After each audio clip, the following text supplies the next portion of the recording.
If you clicked on this video, it's because you're looking for tips on how to get started and what to carry. So in this video I'm going to go through 8 basic tips just to get you started on your way to your wild camping journey. First we're going to look at his locations, and I've been on Facebook and nobody's giving the locations away, and some people get really salty when you ask them about the locations, but locations are dead easy to find. So tip number 1 is just go scouting. Park up in car and go for a walk in an area that's local to you or that you've got interest in. Maybe put your backpack on and put some weight on it and see how you feel walking with backpack. Then you get a reasonable idea of the pace that you can walk at and the weight that you can carry. And then when you're out for a wander, you can scout locations for yourself rather than asking people on the internet. You can just scout your locations for where you want to be. So just somewhere nice and simple, something that's interesting to you or local. Number 2 is copy other YouTubers. There's 1,000 YouTubers doing wild camping videos and they tell you where they are. So it's same again, it's something that's local to you or something that you're interested, and scout people who are local to you or are camping in the areas that you want to be camping in and follow them. They'll give you locations, they give you tips on where to park your car. So that's tip 2, is just follow other YouTubers. Tip 3 is books. Nice and easy, dead simple. Second-hand market Swampy, and we can pick them up on Amazon. You can pick them up on eBay. I've got this book here. At the minute this will run you a tenner. And it goes through lakes and dales. I've got an interest in both at lakes and dales, so it's an ideal book for me. And then as I go through it, it just goes through region by region. So you've Buttermere, and then you've Ullswater, and then you read a bit further on and it takes you through Lake District, you've Wensleydale. So it's just an ideal read. You can pick it up for a tenner, and if you spent the rest of your life doing a different location every week, just this book alone, there won't be enough years in your lifetime to get everything looked at. So like I said, that's a tenner. They do at least a dozen of these in different places. I'll just go through the ones that I've picked up. Give Hidden Beaches. They do a Scottish guide. I haven't been to Scotland as much, but it's on bucket list and it's something that I'm going to be looking at doing. So that's a definite read. And it's just picking up, reading a few pages a day and having a look, getting some inspiration to what you want to do with wild camping, where you want to go. This is wild swimming, so there's some beautiful spots in lakes and dales. They're not outside at roads, so you're not going to run across them by accident. And with this book, there's grid locations, so you can plan your day and you can go have a look on them summer days where it's nice, long days, it's nice and warm. You can even go with a picnic and have a look at some of these superb locations. But on them hot days, these locations get absolutely rammed. But it's well worth a read. Wild Guide Central England, which is basically just a little bit south of me. So it's Peak District, which I'm more and more falling in love with Peak District. I didn't like it initially, I just thought it were a bit bland, but when you start having a walk around and a look, there's some fantastic places. And I'm local as well, you see, Lakes is 2.5 to 3 hours away, where I can be parked up in 50 minutes and it's all there waiting for you. Winnott's Pass is superb, Bamford Edge is alright. You can go up Derwent Edge and there's Salt Cellar, Edale, Kinder Scout, the lot. So this is a superb read, this. This one's Wild Ruins, and it's an hidden gem because what you've got is you've got some places that people don't know about. So there's one, for instance, in Peak District again, so it's local to me, I can get down. It's Magpie Mine, and Magpie Mine, it's off at beaten track. Like same as rest, it's got location in, you know how to find it. There's this little road that runs past it, and it's a beautiful place. There's a little plaque with a tail on, but I won't tell you what tail is because it's fantastic discovering that for yourself. I'll drop some footage up, drone footage. I've been before, and you get an autumn camp in there and you're not going to be disturbed. There's nobody down there. Apart from cattle in field, they might disturb you. But I'd definitely have a look at this book.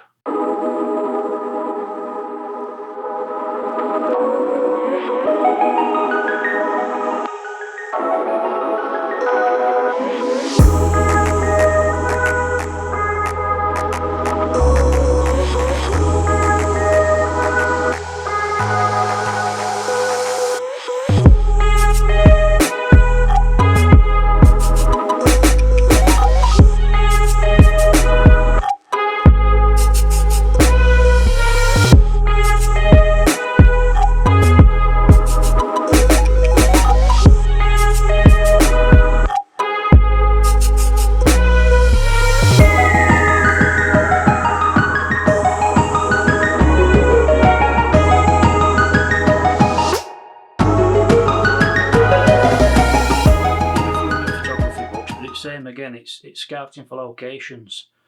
They're a little bit heavier, a little bit more expensive than these. I've got Photographing Peak District. There's nearly 500 pages to this. So there's a lot that can be seen. There's places that I've never seen, and they're on list to do. So that's an ideal book. This might be a little bit more expensive. It might rush you as much as maybe 18 quid, but it's a hell of a book. Same again.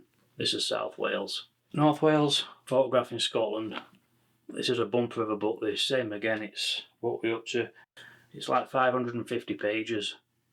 So that's a hell of a read. Also in this series to do some buffet. Also in this series to do some buffet reads. So I think there's 3 or 4 like buffet walks and what have you. I ain't got them yet, so there's something else I'm going to be looking at getting in the future. And the best one out of the lot is this. It's Photographing Snowdonia. It's even got a little bit of wild camping in it. It tells you gear to wear, you know, for snow and winter, for a proper solid winter camp. And then it shows you viewpoints so you know what you're shooting. Because this wild camping, for me it's more photography. So I pack my bag for photography, and it's what I really enjoy, so I combine both. And this book, it crosses that border between photography and wild camping, so this is well worth a read. It's quite a bit more expensive. It's quite a treat. It might be about 27 quid, this one.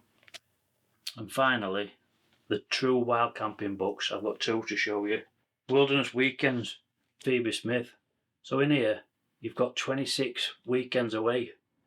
So for this is 10, maybe 12 quid.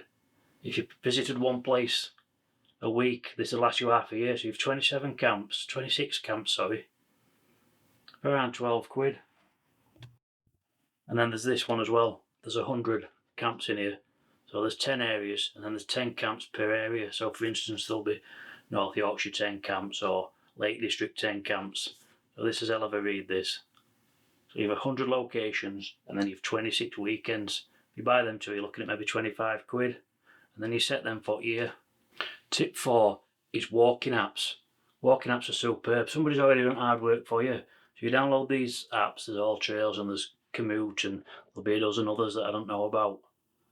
And what you do is you just type in a location where you want to go. It'll even give you parking, so you know where you're parking. You know what your route is. So for instance, if there's a 6-mile walk and it's written down for 3 hours, give yourself more time, give yourself 4 hours, and then just go scout and have a look.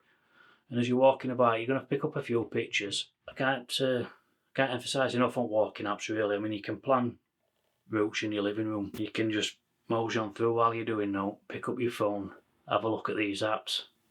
If there's any of these tips that are finding helpful for you, if you just drop us a like, it'll be fantastic, because we've been a new channel. Likes are more important. I'm not bothered about subscribing, but I want to spread these videos about, so likes mean a lot, you know, with algorithm and what have you. But yeah, that's tip number 4, is the walking apps. Tip number 5 is OS maps. Definitely get an OS map. Lay it out on the living room table or on the floor and just have a look at the terrain and learn how to use it. Learn how to use Legend. Get a compass and also a whistle. They're essential. And just watch a couple of videos and get used to map reading. It's a massive skill, and it's an essential skill really when you're out on mountains. You need to know where you are and where other mountains are, and if weather turns, you need to know how to get off at mountain. And this is where this is an essential piece of kit. There's a few go up mountains and they don't come back, and they're just lacking basics. For the sake of a compass, 4 quid, and a map maybe 12 quid. There's a lot said a minute about mobile phones. Your mobile phone needs signal and it needs battery. So if you get stuck, you can be stuck up mountain not knowing where you need to be. So yet again, get in a couple of OS maps area that you're going into. Tip 6, and you've seen this coming from the start, is Google Earth. Whenever I'm going out anywhere wild camping, I get Google Earth up and I have a look. I work out how far I'm going to travel in car, and then I plan my route from where I'm going from car up to my camp. So for instance, if I'm going to lakes, it's 3 hours, then my walk might be another 2 hours, which is 5 hours. Then I'll give myself 7 hours, because then I have 2 hours to play with. Obviously doing photography and what have you, you need a little bit of time. I'm not marching through, I'm not that fit. So I take a steady plod and I give myself that extra time. I've also recently got myself a GPS watch, and this is Garmin Instinct 2. So what I'm able to do with this is I find my pitch online and I tag grid reference coordinates into my watch, and then when I'm out and about and if I come off track, I'm able to just trigger watch and it'll point me in the right direction. I also do this with car as well, so when I leave car on an evening or on an afternoon when I'm wild camping, I just tag location where I am, and then with it being GPS and it knows where the car is, I can get myself back off at mountain. It's not a detailed map, but it'll point me in the right direction. So for instance, it'll say you need to be south for 4 miles, and then I'm not wandering miles off course. I've got a rough idea where I need to be. So that's tip 6. Also with your maps, if you find out where you are on Google Maps and then look through OS and get a feel for where you are on maps and on Google Earth, if you find out where you are on both and then you just cross-reference your knowledge, and then it just solidifies that knowledge, just getting used to being off the beaten track. So tip 7 is what to carry. We found out its location and we're looking what to carry. And if you just answer these few questions, it'll give you a rough idea of what you need to carry. So for instance, what season is it? Are you going in winter, are you going in spring, summer? Because it makes a massive difference. You can take 10 kilo up in summer and be fine. Whereas in winter you might need 20 kilo, you might need that second set of clothing, them thick socks, that thicker sleeping bag, that stronger tent.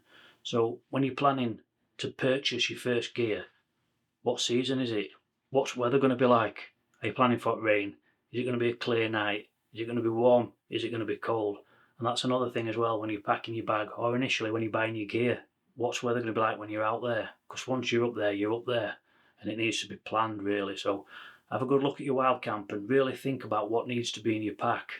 Another thing as well is if you buy an enormous pack, you will fill it, and then if you buy a smaller pack, you might not be able to fit the things in that you actually need. So it's hell of a sticky wicket is buying a rucksack. I've got a massive bag and I put all the stuff in. I'm not in a rush to get anywhere, so that's how I do it. I'm a slow and steady. I'm not marching through. It's not 45k I'm doing. It's hard at car, 3 hours up to the mountain and get set up. Bit of photography on way and some time lapses.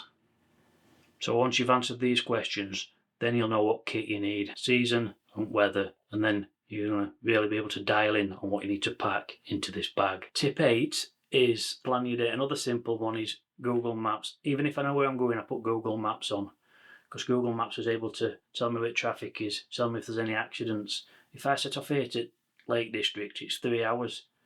And that A66, and it's an absolute nightmare, that A66. There's accidents on there all the time, there's wagons and what have you. So if there is traffic or if there is an accident, it could put 2 hours onto your day, whereas Google Maps reroute you. So you're able to save on that time. If you get up there and you're 3 hours late, it's been a 5-hour drive and you plan for a 3-hour drive, you're going to get up there and then you're 2 hours behind. You might even get up there and it's dark and then your camp's over, so you've wasted a day. You've a day to plan, a day to travel. You get up there and it's dark and it's 2 days your life you've wasted. Whereas if you just pop Google Maps on your dashboard, all comes up and it'll reroute you. So that's a fantastic bit of advice is that Google Maps. Another part of planning as well is where you're going to park your car. Is it going to be safe?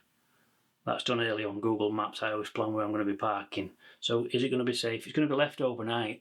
So sometimes I leave a note in front of the car and I say that I'm a landscape photographer or I'm a wildlife photographer, and that note in car it gives people peace of mind, them that are peering through your window. They know that your car hasn't been abandoned. And if, for instance, if it's Monday morning and you put your car's going to be gone by Wednesday, you're back down Tuesday morning and you're away.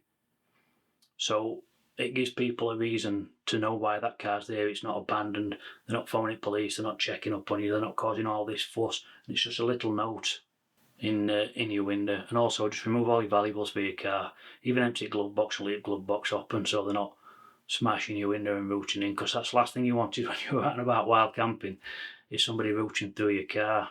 And just a little more on your planning is when you park car and you've got your way onto the mountain, and that is, are you going to be pitched up before it's dark? You need a good amount of time to be on mountain because you're going to be walking a little bit slower than normal because you've got more gear. So a 3-mile walk might take you 3 hours if you're unfit and you've got an heavy load.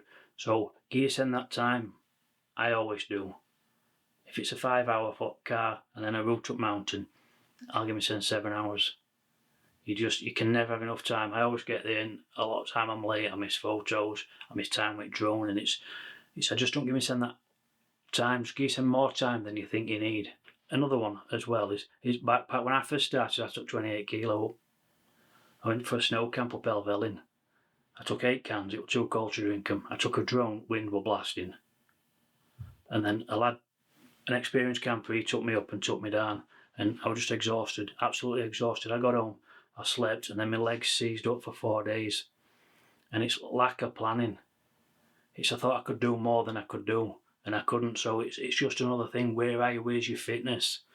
That's another thing. So initially, just take small steps. To start with, you could set up in your garden. You could take all your stuff, get set up in your garden, just have a try running in your garden. And then if it goes wrong, it's easy to get back home. You're just building that confidence.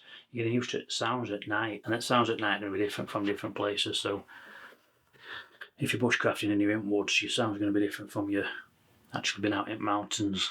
But it's all practice. Another big tip as well is food, is how much are you going to be carrying? How much do you eat?